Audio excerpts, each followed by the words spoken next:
Iconic weapons. You know them, you love them, and everyone has that one iconic weapon that holds a special place in their heart. But despite all the fanfare, I gotta be honest with you. Iconic weapons just really aren't worth all the hype. So here's my 5 reasons why iconic weapons are overrated, and my picks for iconic weapons that are actually worth their salt at the end. Number 1. Almost every iconic weapon comes in the blue or rare variety. If you've played Cyberpunk for more than 10 minutes, then you know that weapons come in different rarities, with common being the lowest and legendary being the highest. Weapon damage scales with rarity, so the higher a weapon's rarity, the higher its maximum damage is. This principle doesn't just apply to standard weapons though, but to iconic weapons as well.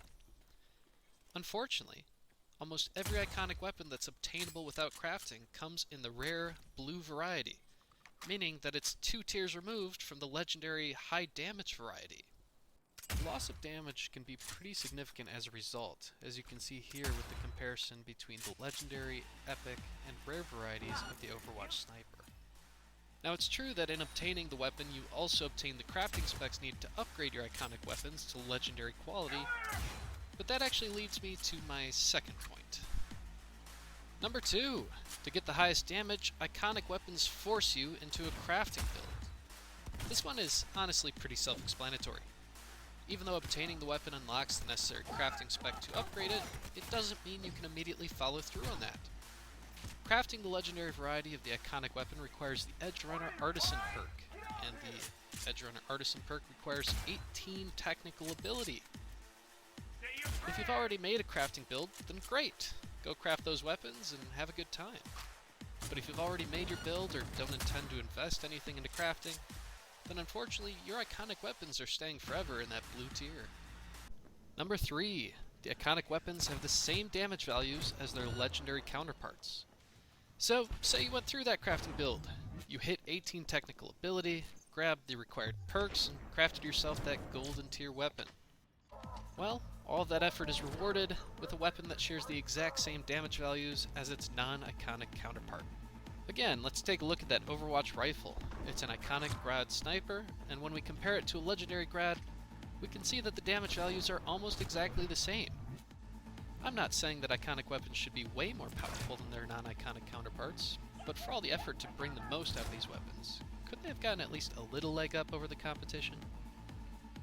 Number 4. Most of the stat bonuses on iconic weapons do too little to actually matter. Increased status effect chance, reduced weapon spread, and higher crit chance. On paper these all sound like great effects, but in practice they really do too little to matter.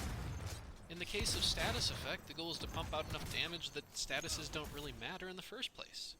Reduced spread sounds great, but almost always has pretty significant drawback, like slower fire rate, reduced clip size, or reduced reload speed. And the crit chance can be good, but with the mods you can purchase from clothing vendors, any crit chance on a weapon can be made pretty redundant. In the end, most of the stat bonuses you see listed on iconic weapons just don't make waves in the thick of the fight. And number 5. The actual conditional effects make these weapons worse. For a number of iconic weapons, they sport a unique effect that's active under certain conditions. This condition could be low health, a certain cyberware being active, or even just aiming down your sights.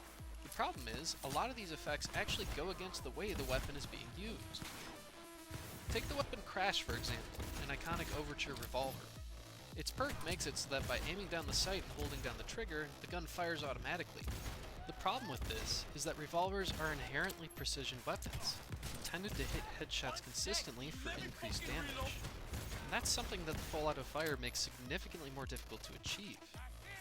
Even worse, the perk immediately assumes that when you aim and pull your trigger, you're trying to charge the full auto fire, which adds a delay to the shot and likely causes you to miss what you're aiming at. It can be difficult to see this in the recorded gameplay, but trust me, this can be really jarring. Pick up a Crash Revolver and try it for yourself. There's a few weapons that have these counterintuitive perks. Crash, like we just mentioned, Scalpel and Jinchimaru, and the Chaos Gun, just to name a few. Honestly, the idea of conditional effects is really cool, but just wasn't implemented in the best way. So those are my 5 reasons why iconic weapons are overrated. At this point, you must be thinking, surely there's some iconic weapons worth using, right?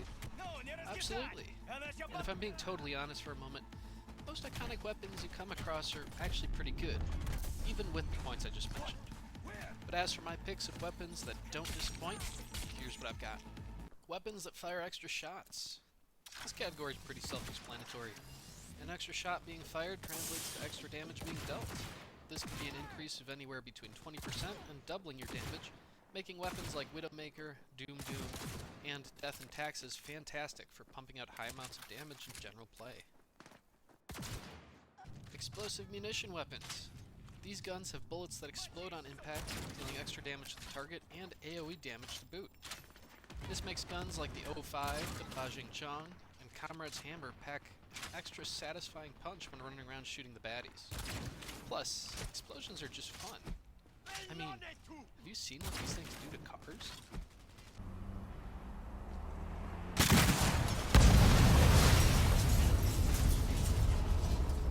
And finally, the unique effect weapons.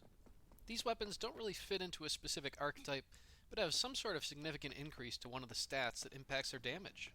For this category, I'm talking about the Satori sword, which has a massive crit multiplier, and the Problem Solver, a gun which, when upgraded to legendary, sports an absurd fire rate of almost 16 rounds per second. With these bonuses, you can deal some serious damage, and honestly, any weapon that can do this